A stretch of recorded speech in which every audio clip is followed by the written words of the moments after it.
These are 5 basic coffee drinks that everyone must know. I'm dedicating this video to you beginner home baristas, beginner cafe baristas, and coffee lovers. Someone struggling to make, understand, or even order for the right coffee drink when you walk into a coffee shop. This simple coffee educational video is for you beginners because I'm going to be showing you 5 simple basic coffee drinks that will be your starting point on your coffee journey. I have chosen these 5 coffee drinks because each of them is unique in its own way. And the 5 coffee drinks that I'm going to be showing you in this video, how to make, how they taste, how you can order for them in a coffee shop are Espresso, Americano, Cappuccino, Latte, and a Café Mocha. One of it contains water, one has more foam, one has more milk, one is sweet. I am aiming by the end of this video for you to know how each of these coffee drink is being made, what are the key ingredients and the difference in taste, how you can properly order for them the next time you walk into a coffee shop. When you're given a coffee menu, you never feel confused or order for the wrong coffee drink. For the 8 years I have worked as a barista, I have noticed that very many people don't like coffee because they had a bad experience. When they walked into a coffee shop, they didn't know which is the right coffee drink for them. They ended up ordering for a wrong coffee drink, and this is what spoiled their coffee experience. But I want us to fix this in this video because I am 100% sure that if you know how a coffee drink is being made, you'll be able to choose the right coffee drink for you. So if you're someone who wants a sweet coffee, you will know which coffee drink you need to order. If you don't like a milky coffee, you will know which coffee you need to order. If you want something strong, you'll also know which is the right coffee drink for you. And this is why I have chosen these 5 coffee drinks. Starting with the foundation of 90% of coffee drinks, which is a shot of espresso. To make a shot of espresso, we start by grinding our coffee. Depending on the size of the pot filter basket is the amount of coffee that you need. I am using 18 grams since this is a home espresso machine. And after grinding, I'll distribute and tamp my coffee very well to create a compact bed for extraction.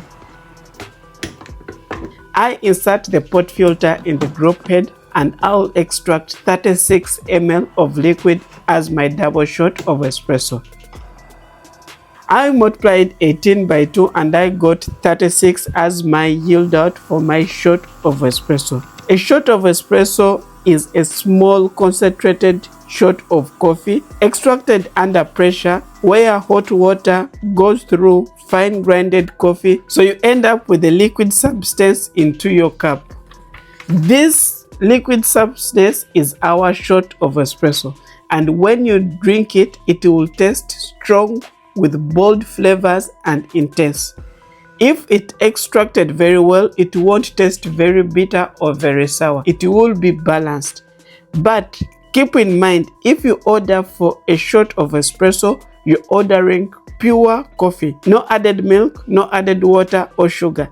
Just a 30 to 50 ml of liquid coffee. There are also other different variations for espresso, but I'm not going to be explaining them in this video so that you don't get confused. I've linked my video about these different variations of espresso in the description below. Check it out after this video. So knowing this standard shot of espresso and other variation of espresso, it will be key on making other coffee drinks like a professional barista.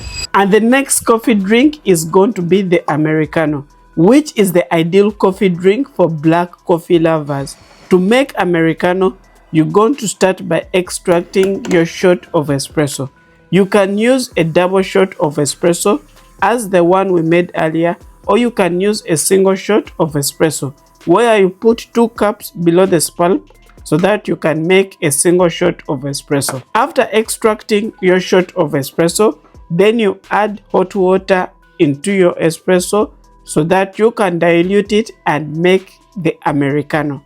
Americano is basically diluting your shot of espresso with hot water, and this is what results into the light taste in body and less intensity of the Americano compared to the shot of espresso. But it also allows you to taste the espresso flavors because you're not adding in any milk. So if you go to a coffee shop and you order for Americano, it doesn't come with milk or sugar. It's just black coffee, just like this. A bonus tip: if you start with hot water into your cup and extract your shot of espresso on top of the hot water, creating a creamer covering the hot water, this is called the long black, not Americano. Keep this in mind. This is now called a long black, not Americano. And now, let's talk about the oldest milk-based coffee, which is the cappuccino. A cappuccino has been around for a long period of time, and the way of making it has kept on changing over the years. We have the traditional cappuccino and the modern cappuccino. For this video, I'm going to be showing you how you can make a modern cappuccino. But there is a key feature that makes a cappuccino stand out amongst other coffee drinks, and this is the amount of foam for the cappuccino. A cappuccino should have more foam than any other coffee drink, which should be around 1 centimeter. But it also should have 3 equal parts: 1 part espresso, 1 part steamed milk, and 1 part foam. So for you to make a cappuccino, we will start by extracting our single shot of espresso into the 8-ounce cup.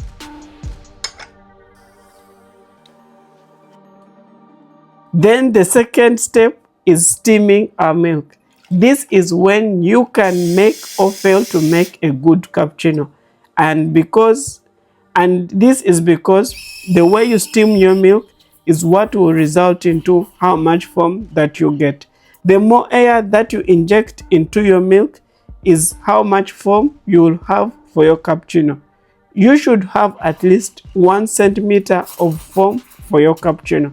And for a modern cappuccino, you also need to make a good latte art on top of it. So a simple basic heart latte art design would be perfect for your cappuccino.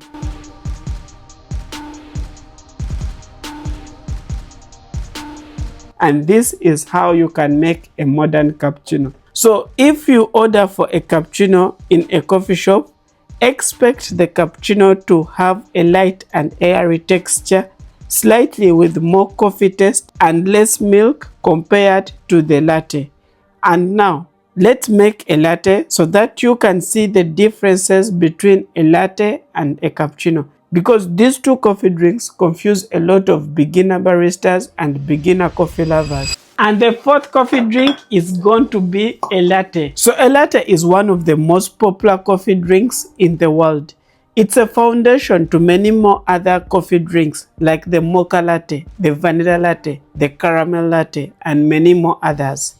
It contains espresso, steamed milk with very less amount of foam. So when you're making a latte, you start by extracting a single shot of espresso in a 10-ounce cup. The same amount of espresso as for the cappuccino, but for a latte, we are using a bigger size of a cup. And now, after extracting your shot of espresso, it's time to steam your milk. It's key for you to know that a latte contains less amount of foam. So when you're steaming your milk, you reduce the amount of air that you inject into your milk. This is what is going to help you to achieve that silky texture with less amount of foam for a latte.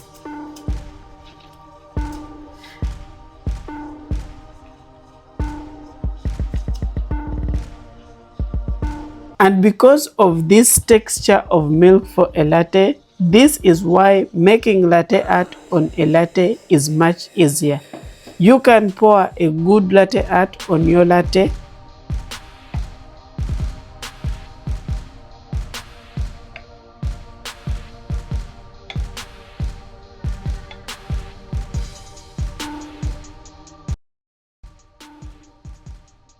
And if you walk into a coffee shop and order for a latte, you should expect it to taste milky and creamy with less coffee taste because of the more milk that you add into a latte, and this is what makes a latte different from a cappuccino.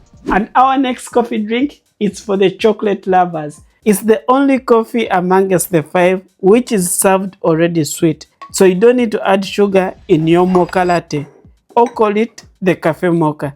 It contains espresso, chocolate of any form, powder or syrup, and steamed milk with less amount of foam, the same milk as for a latte. So when we are making a mocha latte, same cup as for a latte, add in 5 grams of cacao powder, extract a single shot of espresso. If your chocolate powder or the cacao powder or syrup you're using for your mocha is not sweet, add a sugar syrup and mix it very well.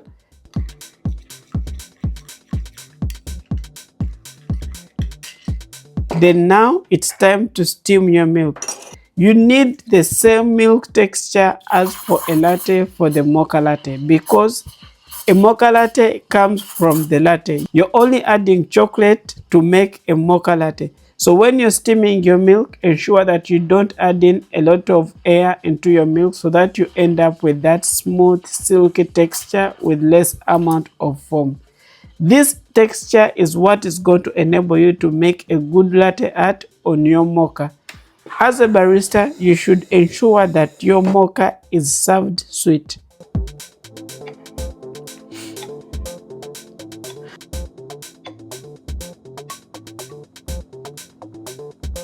So, a good mocha should allow you to taste the espresso with the chocolate supporting the flavors, not overlapping. So if you order for a mocha in a cafe, it's going to taste sweet, chocolatey, with still having the same taste of your shot of espresso.